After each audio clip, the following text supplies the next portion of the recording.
जय साथियों, आज से आपको हम एनसीईआरटी का सार संग्रह स्टार्ट करने जा रहे हैं। और ये आपका इसमें कक्षा देखिए 6 से लेकर आपका 12 तक का इसमें शामिल है। और ये आपका वन लाइनर होगा। तो आज से आपका ये बुक जो है ये आपको हम करवाएंगे। ठीक है, इसमें देखिए आपका ये महेश वर्णवाल का एनसीईआरटी का सार संग्रह है। इसमें देखिए आपका सभी सब्जेक्ट आपको बहुत अच्छे से वन लाइनर दिया है। ठीक है, देखिए आपका भारतीय राज्य व्यवस्था, ठीक, भारतीय राज्य व्यवस्था, देखिए भूगोल, इसमें आपका सभी विषय को टॉपिक वाइज दिया गया है और आपको सब्जेक्ट वाइज सभी को आपको हम सोल्व करवाएंगे। ठीक है, तो आज जो आपको हम टॉपिक लेकर आए हैं ये आपका है आधुनिक भारत का इतिहास। ठीक है, आधुनिक भारत का इतिहास यहाँ से हम स्टार्ट कर रहे हैं और आपको इसी तरह से आपका पूरे कंप्लीट करवा देंगे बुक को। ठीक है, तो आज ये मेरा पहला क्लास है और आप लोग बताइएगा क्या इसको कंप्लीट करवाना है या नहीं। ठीक है, और आज के क्लास के बाद आप लोग ये भी बताना है आपको ये क्लास कैसे लगा है और आगे आपको ये कंटिन्यू रखिए। ठीक है, तो चलिए हम आज के क्लास को स्टार्ट करते हैं। देखिए यहाँ से आपका खास करके आपका जो भी बीपीएससी का जो एग्जाम हुआ था, ठीक है, उसमें आपका डायरेक्ट क्वेश्चन आया है। ठीक है, तो आपको इसको भी आपको देख लेना चाहिए और वन लाइनर पढ़ने से आपका सारा कंसेप्ट भी आपको क्लियर हो जाता है। तो चलिए हम स्टार्ट करते हैं। देखिए आपका फर्स्ट पॉइंट आपका है यूरोपीय कंपनियों का आगमन। ये आपका पहला टॉपिक है, यूरोपीय कंपनी का आगमन। ठीक है, फर्स्ट पॉइंट आपका है कि व्यापार हेतु समुद्री मार्ग से आने वाले प्रथम यूरोपीय कौन थे। तो ये थे आपका पुर्तगाली। ठीक है, प्रथम यूरोपीय कौन थे, पुर्तगाली थे। सेकंड पॉइंट आपका है कि यूरोप से भारत आने के लिए समुद्री मार्ग की खोज किसके द्वारा की गई थी।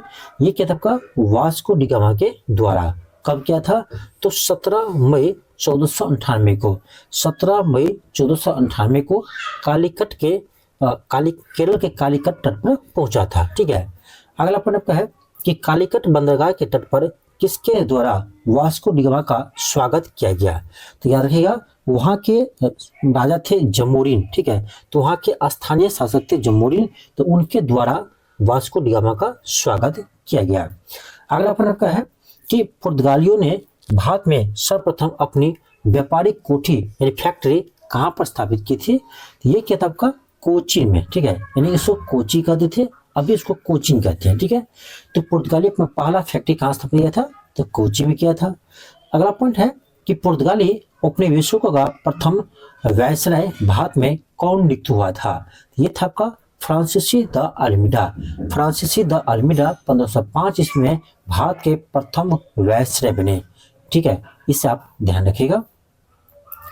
अगला पॉइंट रखते आपका कि भारत में तंबाकू की कृषि प्रिंटिंग प्रेस की आरंभ करने का श्रेय पुर्तगालियों को दिया जाता है।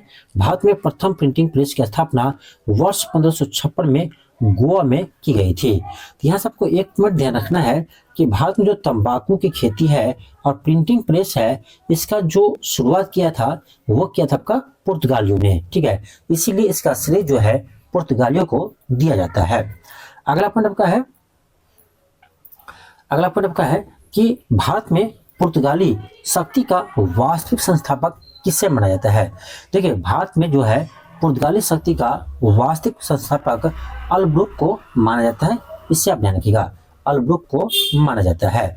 अगला पॉइंट आपका है कि डच भारत में मुख्यतः किस वस्तु का व्यापार करते थे।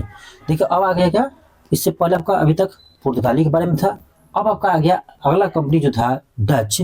ठीक है, तो डच जो है भारत में मुख्यतः किस वस्तु का व्यापार करते थे, तो सूती वस्त्र का व्यापार करते थे।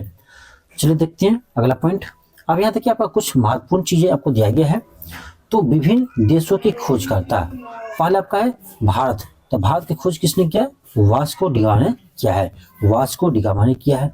फिर अमेरिका की खोज किसने किया, तो कोलंबस ने किया है, ये स्पेन निवासी है कोलंबस। ठीक है, और आपका है ऑस्ट्रेलिया। ऑस्ट्रेलिया की खोज किसने किया है, कैप्टन जेम्स कुक ने किया है, कैप्टन जेम्स कुक ने ऑस्ट्रेलिया की खोज किया है। तस्मानिया और न्यूजीलैंड की खोज किसने किया है, तो तस्मान किया है। ठीक है, न्यूजीलैंड और तस्मानिया की खोज किसने किया है, तस्मान ने किया है। और केप ऑफ गुड होप जो दक्षिण अफ्रीका में है, इसका खोज किसने किया है, तो बार्थोलोम्यू डियाज ने किया है। ठीक है, ध्यान रखिएगा, बार्थोलोम्यू डियाज ने केप ऑफ गुड की खोज किया था। ठीक है, तो इससे ये आपका महत्वपूर्ण पॉइंट है, इसे आप ध्यान रखिएगा। अगला प्रश्न आपका है कि हिंद महासागर में व्यापार को नियंत्रित करने के लिए शांत या नीले जल की नीति, ब्लू वाटर पॉलिसी किसने लागू की? यह क्या था आपका? फ्रांसीसी द अल्मीडा। तो ध्यान रखिएगा आपको कि हिंद महासागर में व्यापार को नियंत्रित करने के लिए ब्लू वाटर पॉलिसी किसने शुरू किया था? ये क्या था आपका? फ्रांसीसी द अल्मीडा। इंपॉर्टेंट है, ध्यान रखिएगा। अगला पॉइंट आपका है कि किस वायसराय के काल में गोवा को पुर्तगालियों का औपचारिक मुख्यालय बनाया गया? तो ये आपका नीलो दी कुल्हा। नीलो दी कुल्हा के समय में गोवा को पुर्तगालियों का औपचारिक मुख्यालय बनाया गया। अगला पॉइंट आपका है कि पुर्तगालियों ने हिंद महासागर क्षेत्र में आपका अगला पॉइंट है, पुर्तगालियों ने हिंद महासागर क्षेत्र में व्यापार पर नियंत्रित स्थापित करने के लिए कार्टेज अर्मेडा काफिला पद्धति आरंभ किया था। इसको आप ध्यान रखना, इंपॉर्टेंट है। अगला पॉइंट आपका है कि पुर्तगालियों के पश्चात भारत में व्यापार करने आए डच कहाँ के निवासी थे? ये था आपका हॉलैंड के निवासी। वर्तमान में कहा जाए तो ये है नीदरलैंड। ठीक है, तो ध्यान रखना है आपको कि पुर्तगाल के बाद व्यापार करने के भारत में कौन आया था? तो डच आया था। और डच कहाँ के निवासी थे? तो हॉलैंड के निवासी थे। ऐसा आपको ध्यान रखना है। अब चलिए देखते हैं आपका अगला पॉइंट। ये आपका बहुत ही महत्वपूर्ण है, यहाँ से प्रश्न आपके एग्जाम में आते हैं। देखिए यहाँ पर दिया है कंपनी का नाम दिया है, यहाँ आपका उससे संबंधित देश का नाम दिया है, फिर आपका इसका स्थापना वर्ष दिया है, और यहाँ पर दिया आपका भारत में प्रथम फैक्ट्री दिया है। पहला आपका है पुर्तगाली ईस्ट इंडिया कंपनी, इसको शॉर्ट में कहते हैं एस्तादो द इंडिया, यानी पुर्तगाली जो ईस्ट इंडिया कंपनी थे इसी का आपका नाम था एस्तादो द इंडिया। ये किस देश का कंपनी थे? पुर्तगाल के थे। तो प्रश्न आपके एग्जाम ऐसे आता है कि एस्तादो द इंडिया किस देश के कंपनी का नाम है? ये आपका पुर्तगाल का। और इसका स्थापना कब हुआ था? 1498 इसमें स्थापना हुआ था। और प्रथम पुर्तगाली फैक्ट्री कहाँ पर स्थापित हुआ था? तो कोच्चि में स्थापित हुआ था। इतना आपको ध्यान रखना है। फिर आपका अगला पॉइंट है कि अंग्रेजी East India Company, the Governor and Company of Merchant of London trading in to the East Indies, ये आपका ब्रिटिश ईस्ट इंडिया कंपनी का नाम है। ये भी आपके एग्जाम में कभी कभी आता है, इतना बड़ा नाम। ठीक है, तो ध्यान रखिएगा जो अंग्रेजी ईस्ट इंडिया कंपनी है उसका फुल आपका नाम जो है the Governor and Company of the Merchant of London trading in to the East Indies. ये ब्रिटेन की कंपनी थे और इसका स्थापना कब हुआ था? तो 1600 ईस्वी में इसका स्थापना हुआ था। और अंग्रेजों ने प्रथम फैक्ट्री आपका सूरत में स्थापित किया था। ये भी आपको ध्यान रखना है। फिर आपका अगला पॉइंट है तीसरा, United east India company of Netherlands, यानी यही आपका जो डच कंपनी है, यही आपका कंपनी डच का, और ये आपका हॉलैंड के निवासी है। ठीक है, और इसका स्थापना हुआ था 1602 ईस्वी में, यानी इसको कहा जाए सही से तो आपका हो जाएगा डच ईस्ट इंडिया कंपनी। इसका स्थापना आपका 1602 ईस्वी में हुआ था और इसने प्रथम फैक्ट्री अपना स्थापित किया था मछलीपट्टनम में।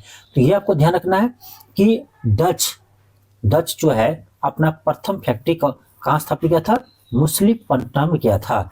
और कब किया था? तो 1602 ईस्वी में किया था। इसको आपको ध्यान रखना है। अगला पॉइंट आपका है कि डेनिश ईस्ट इंडिया कंपनी, देखिए डच अलग है, डेनिश अलग है। तो डेनिश ईस्ट इंडिया कंपनी का स्थापना कब हुआ था? तो देखिए यह आपका 1616 ईस्वी में हुआ था और प्रथम फैक्ट्री ट्रेकोबार यानी त्रावणकोर में स्थापित किया था। तो ध्यान रखना है डच जो है अपना पहला फैक्ट्री 1616 ईस्वी में स्थापना किया था और यह पास कहाँ किया था? तो ट्रेकोबार में किया था। अगला आपका है फ्रांसीसी ईस्ट इंडिया कंपनी, द इंडस ओरिएंटस। ठीक है, द इंडस ओरिएंटस ये नाम है, ये फ्रांस की कंपनी है। इसका स्थापना 1664 ईस्वी में हुआ था। तो ध्यान रखना है फ्रांसीसी कंपनी का स्थापना कब हुआ है? तो 1664 ईस्वी में इसका स्थापना हुआ है और प्रथम फैक्ट्री कहाँ पर स्थापित किया था? तो सूरत में किया था।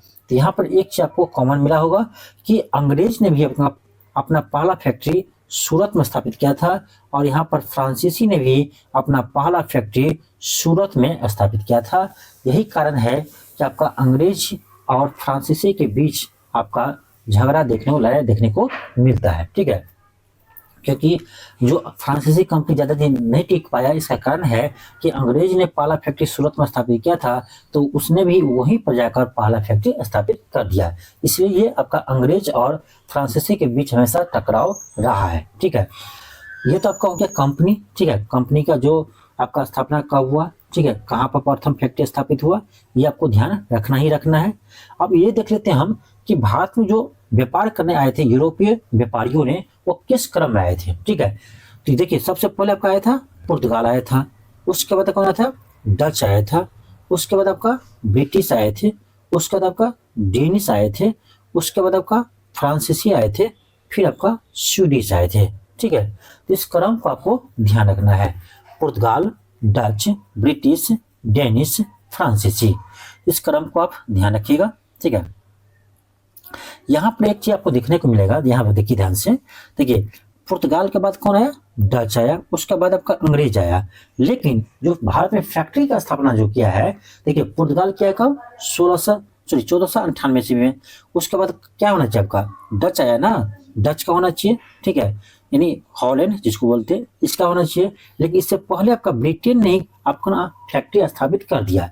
तो देखिए आने में भले आपका पुर्तगाल के बाद डच आया है, लेकिन जो फैक्ट्री स्थापित किया है ना, वो आपका पुर्तगाल के बाद ब्रिटिश कर दिया है। ठीक है, उसके बाद आपका डच अपना फैक्ट्री स्थापित कर पाया है। ठीक है, तो ये भी ध्यान रखना है।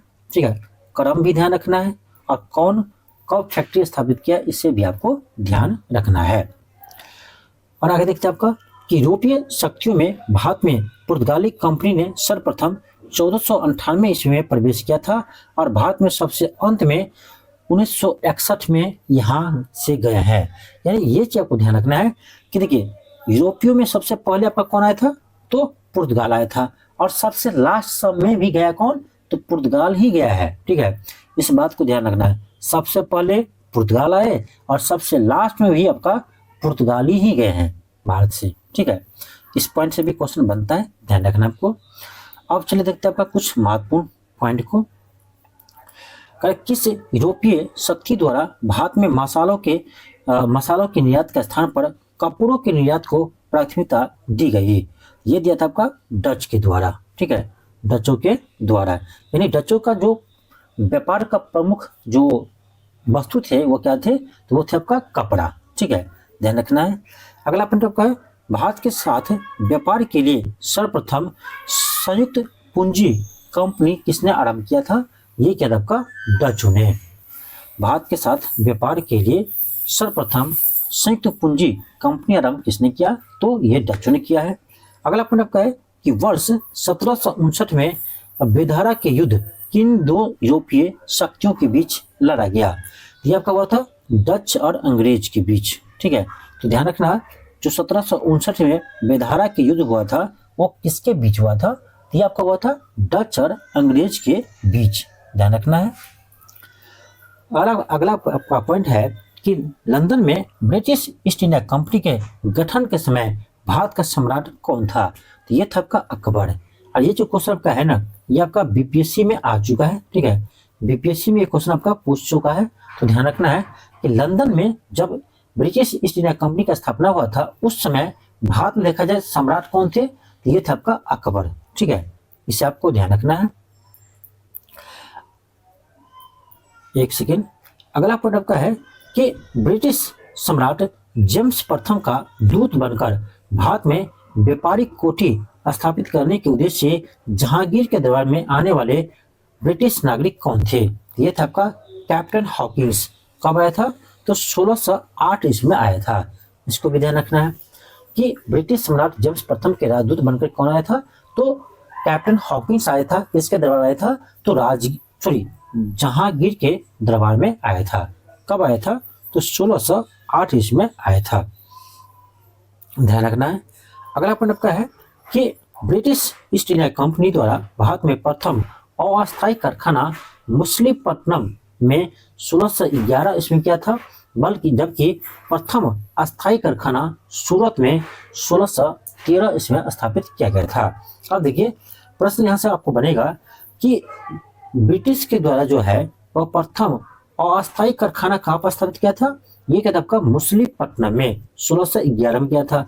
जबकि पूछा जाए आपका प्रथम अस्थायी कारखाना कहाँ स्थापित किया था, तो सूरत में किया था 1613 ईस्वी में। ठीक है, लेकिन आपका यदि ये प्रश्न बने कि ब्रिटिश के द्वारा भारत में प्रथम कारखाना कहाँ स्थापित किया था, तब आपका आंसर सूरत ही होगा। ठीक है, इस बात को आप ध्यान रखिएगा।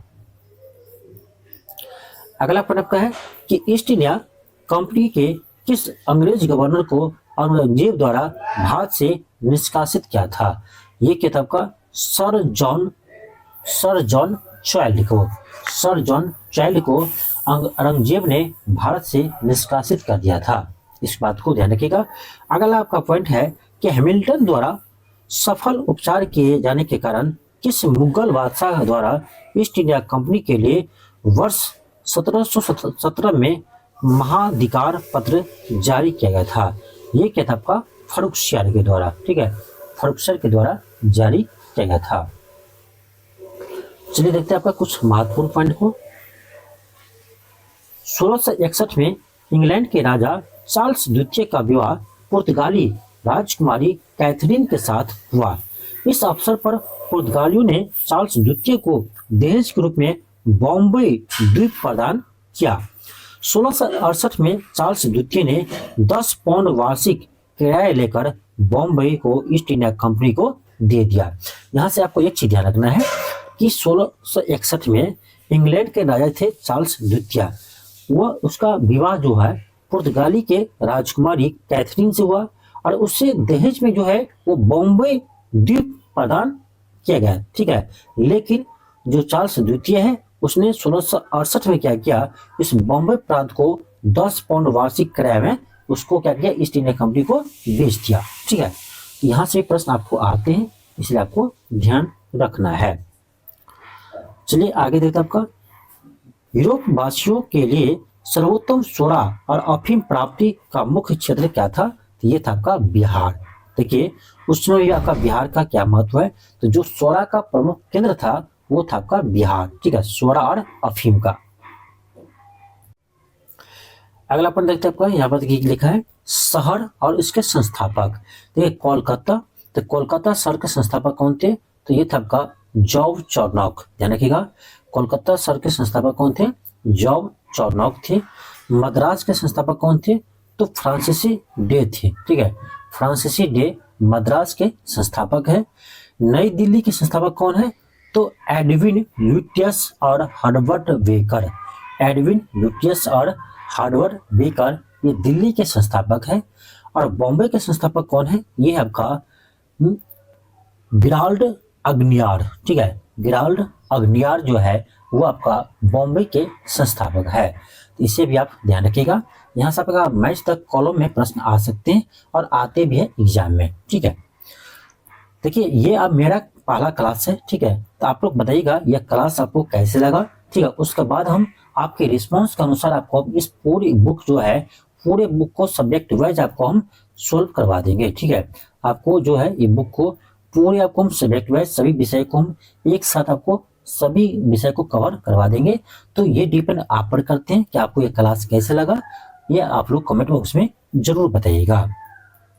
देखिए आपका अगला पॉइंट आपका है जो वर्ष 1664 में फ्रांसीसी कंपनी के स्थापना किसके प्रयासों से की गई, तो कोलवर्ट के प्रयासों से किया गया था। ध्यान रखना, फ्रांसीसी कंपनी की जो स्थापना किया था वो कोलवर्ट के प्रयास से किया गया था। फ्रांसीसी कंपनी की स्थापना किसके कार्यकाल में हुई, ये क्या था आपका लुई 14वें के समय फ्रांसीसी कंपनी का स्थापना हुआ था। फ्रैंक कैरो के द्वारा भारत में प्रथम फ्रांसीसी फैक्ट्री की स्थापना कहाँ की गई थी, ये क्या था आपका सूरत में। कब किया था, तो 1668 में किया था। 1668 में सूरत में आपका फ्रांसीसी द्वारा प्रथम फैक्ट्री का स्थापना किया गया था।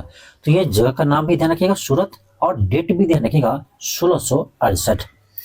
अगला पॉइंट आपका है कि फ्रांसीसी गवर्नर डुप्ले ने पहली बार भू क्षेत्र अर्जित करने के उद्देश्य भारतीय राजाओं के विवादों में भाग लेने की नीति आरंभ की। ठीक है, तो इसी भी ध्यान रखना आपको। इसी का प्रयोग आगे जाकर आपका अंग्रेज ने किया था। ठीक है, जो फ्रांसीसी गवर्नर डुप्ले ने किया था पहले कि भारत के राजाओं को आपसी विवाद में उलझा करके लड़ाना और उसका फायदा उठाना, ये शुरुआत किया था कौन? तो डुप्ले ने किया था। ठीक है, लेकिन इसी का जो प्रयोग है वो किया था कौन? तो अंग्रेजों ने इसका बहुत उपयोग किया था। ठीक है, इसको आपको ध्यान रखना है। अगर अपन आपका फ्रांसीसियों द्वारा फोर्ट लुई नामक किला कहाँ बनाया गया था? तो पांडुचेरी में बनाया गया था। प्रथम फ्रांसीसी गवर्नर कौन थे? पांडुचेरी का प्रथम फ्रांसीसी गवर्नर कौन थे? ये था आपका फ्रैंको मार्टिन। अगला पॉइंट आपका है कि पुर्तगालियों को सैलो के स्थान पर किस अंग्रेज अधिकारी ने पराजित किया था? पुर्तगालियों को सैलो के स्थान पर किस अंग्रेज अधिकारी ने पराजित किया था? ये क्या था आपका? थॉमस वेस्ट ने। अगला पॉइंट आपका है कि वांडीवास का युद्ध जो 1760 में हुआ था, अंग्रेज ने किसे पराजित किया? तो फ्रांस को पराजित किया। ये आपका इंपॉर्टेंट है और ये भी प्रश्न आपका बीपीएससी एग्जाम में आ चुका है। ठीक है, ये भी प्रश्न जो आपका है बीपीएससी एग्जाम में आ चुका है कि वांडीवास के युद्ध किन के बीच हुआ था? तो ये आपका हुआ था अंग्रेज और फ्रांसीसी के बीच। ठीक है, जिसमें अंग्रेज ने फ्रांसीसी को हरा दिया था। अगला पॉइंट आपका है कि कर्नाटक का युद्ध किन के मध्य लड़ा गया था? ये भी आपका अंग्रेज और फ्रांस के बीच लड़ा गया था कर्नाटक का युद्ध। अगला पॉइंट आपका है कि प्रथम कर्नाटक के युद्ध किस संधि के माध्यम से समाप्त हुआ था? तो एक्सला सैंपल की संधि। प्रथम कर्नाटक युद्ध जो है उसकी समाप्ति जो हुआ था ये आपका हुआ था एक्सला सैंपल की संधि के तहत। ये आपका 1748 इसमें हुआ था। अगला पॉइंट आपका है कि बीजापुर के सुल्तान से गोवा छीनने वाला प्रथम यूरोपीय कौन था? ये था आपका अलब्रुक। ये भी प्रश्न आपके एग्जाम में आया हुआ है कि बीजापुर के सुल्तान से गोवा छीनने वाला प्रथम यूरोपीय कौन थे? ये था आपका अलब्रुक थे। ठीक है, इससे क्यों आपको ध्यान रखना है। फिर आपका अगला जो है कुछ महत्वपूर्ण आपका पॉइंट है। ठीक है, बहुत अब कर्नाटक युद्ध जो आपका हुआ था अंग्रेज और फ्रांसीसी के बीच, इसी का आपका महत्वपूर्ण पॉइंट है जहां से आपके एग्जाम में प्रश्न आ सकते हैं। पॉइंट आपका देखिए यहाँ पे लिखा है क्रम, यानी प्रथम, द्वितीयक और तृतीयक। 3 आपका युद्ध हुआ था, कर्नाटक का 3 युद्ध हुआ था। ठीक है, किसके बीच? तो अंग्रेज और फ्रांसीसी के बीच हुआ था। ठीक है, प्रथम कर्नाटक का युद्ध क्यों हुआ था? पर ये देखिए कब हुआ था? तो 1746 से 1748, 1746 से 1748 के बीच प्रथम कर्नाटक का युद्ध हुआ था। क्यों हुआ था? इसका कारण क्या था? तो ऑस्ट्रिया के उत्तराधिकार के लिए। ठीक है, ऑस्ट्रिया के उत्तराधिकार के लिए यह युद्ध हुआ था। किसके बीच? तो अंग्रेज और फ्रांसीसी के बीच।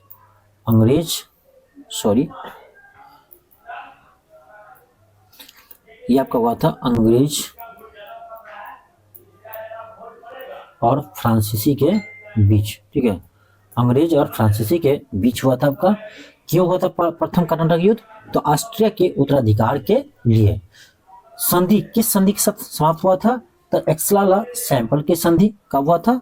1748 में। ठीक है, और इसका परिणाम क्या है? ये और निर्णित रहा, यानी इसका कोई निर्णय नहीं हो पाया था। दूसरा आपका हुआ था दूसरा कर्नाटक युद्ध 1749 से 1754 के बीच। क्यों हुआ था? तो कर्नाटक के उत्तराधिकार के युद्ध, यानी कर्नाटक के उत्तराधिकार के कारण ये युद्ध हुआ था। किसके बीच? अंग्रेज और फ्रांसीसी के बीच। और ये जो का समाप्त हुआ कर्नाटक का द्वितीय युद्ध, ये किस संधि के तहत हुआ? तो पांडुचेरी की संधि के तहत समाप्त हुआ। इसका डेट ध्यान रखिएगा, 1755 में यह संधि हुआ था, पांडुचेरी की संधि। और इसमें परिणाम क्या रहा? तो ब्रिटेन मजबूत स्थिति में इस समय रहा। तृतीय कर्नाटक युद्ध हुआ, यह आपका 1756 से 1763 के मध्य हुआ। ये क्यों हुआ था? तो सप्तवर्षीय युद्ध एवं औपनिवेशिक कारण। ठीक है, ये आपका देखिए किस संधि के तहत समाप्त हुआ? तो पेरिस की संधि के तहत समाप्त हुआ था। और यह संधि कब हुआ था? 1763 में पेरिस के संधि हुआ था। और इसमें क्या हुआ? इसमें परिणाम यह रहा कि फ्रांस की पराजय हो गई। ठीक है, यानी कर्नाटक के तीसरे युद्ध में क्या हुआ?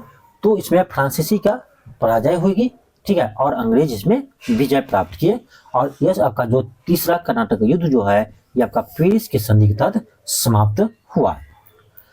अगला प्रश्न का है कि अंग्रेजी कंपनी का नाम Governor and Company of Merchant of London trading in to the East Indies रखा गया है। ये तो हम लोग पहले ही देख चुके थे, ठीक है। तो ये जो आपका अभी हम जो टॉपिक समाप्त किए हैं ये था आपका भारत में यूरोपीय कंपनी का आगमन, ठीक है। ये आपका टॉपिक का नाम था भारत में यूरोपीय कंपनी का आगमन। तो इस टॉपिक का हम लोग पूरा देख लिए हैं। तो आप लोग इस वीडियो को 2 बार देखिएगा, आपको सभी पॉइंट याद हो जाएंगे। इसमें कुछ हमें सुधार करना होगा तो ये भी आप लोग कमेंट बॉक्स में हमें बता सकते हैं कि इसमें क्या हम सुधार कर सकते हैं, ठीक है।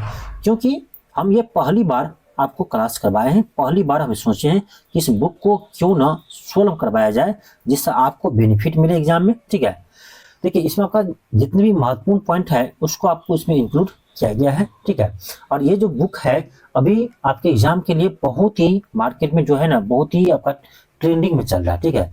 क्योंकि यहाँ से आपका 1 लाइनर जो क्वेश्चन है सीधा आपके एग्जाम में आते हैं, ठीक है।